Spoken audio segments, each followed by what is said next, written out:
The Rolling Stones have made rocking stages since their first tour in 1962, and just when you think they are set to pack it in, well, yeah, the Stones announced a new tour. And just like that, our next guest says the U.S. economic recovery is a jumping jack flash. Let's bring in the man who said that, the Chief Investment Officer of RegentAtlantic, Christ Cordaro. Everybody's laughing, but you have a point, Chris. I mean, a lot of people are like, well, when do we come into this market? Sure. When is it going to get bad? And it doesn't. It just keeps rolling. Right, yeah. Stones. So I love the Rolling Stones, and every time they come around, I think this is the last time I'm going to be able to see them because it's going to be over, right?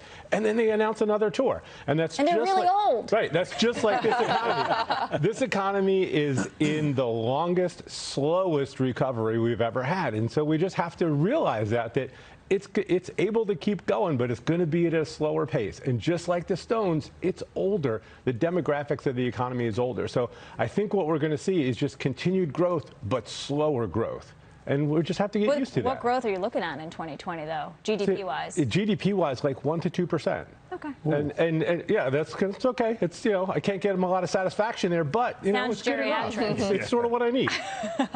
From an earnings perspective, Chris, this year was, as I said earlier, like very underwhelming. Next year, most of the folks we've had on the show have talked about, you know, low double digits, 10%, maybe 11%. Is that already priced into the market such that if that's what happens next year, the market could sell off a little bit? I think so. I mean, we've had a really nice run in the market, so things are getting pretty richly priced, and that's why I think we really should look to things or rotate into some things that are better in a late stage cycle. You know, so I favor getting into some real estate through real estate ETF, the Vanguard Real Estate ETF.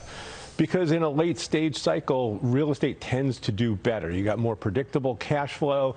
We're not looking for huge amounts of growth, but we're looking for stability and decent amount of return. What are your clients asking you now? For example, what's the biggest concern? Is it impeachment? Is it the trade war? Is it just the U.S. domestic economy? So those are all the concerns. And then what do they want to know? They want to know, so what's going to happen to the market?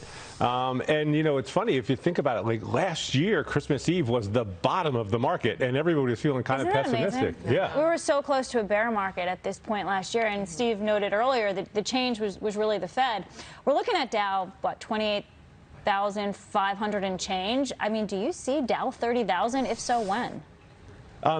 Certainly at some point it's going to happen. It's probably not next year. You don't think we go up 1,500 points in 1 year?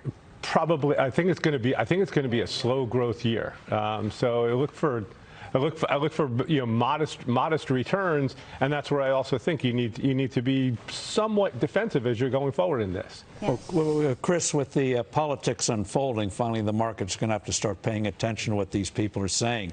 If it looks like the Republicans are going to do well, won't that give the market a real kick that we're not going to have this fanaticism and socialism coming into D.C.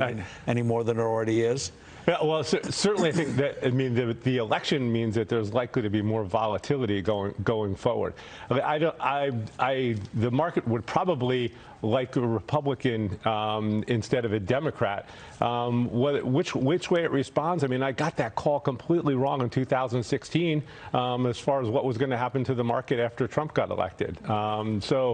But what I do know is going to happen in 2020 is the Fed's going to sit on their hands because the Fed's not going to want to get politicized. So I think we've seen all the action we're going to see out of the Fed for a while until after the election. So even if the market starts heating up, unlikely they're going to jump in. Now, you said 1 to 2% growth. What happens to earnings if we get, say, 2.5%, 3% next year?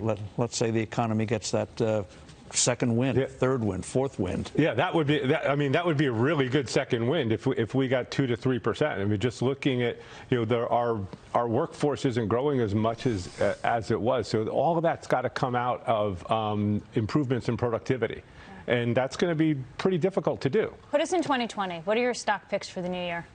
Well, so again, I like more predictive cash flows. Okay. I like AT&T as one where it's a good value. It's got a lot of cash flow, pays a nice dividend.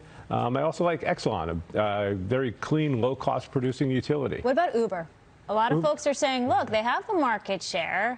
They you know, Eats is a distraction right now, their delivery platform, but Uber might be the pick for 2020. Uber's one where that's too difficult for me to call. I'd rather go for a value with a predictable cash flow. On AT&T, massive amounts of debt, unfunded pension liabilities. 250, pick a number. How do they whittle that down and show real growth?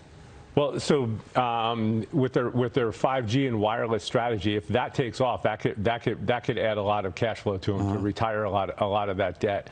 They've got a pretty diverse line with their acquisition of Time Warner. If they can play that out well with HBO, they've got potential to do fairly well.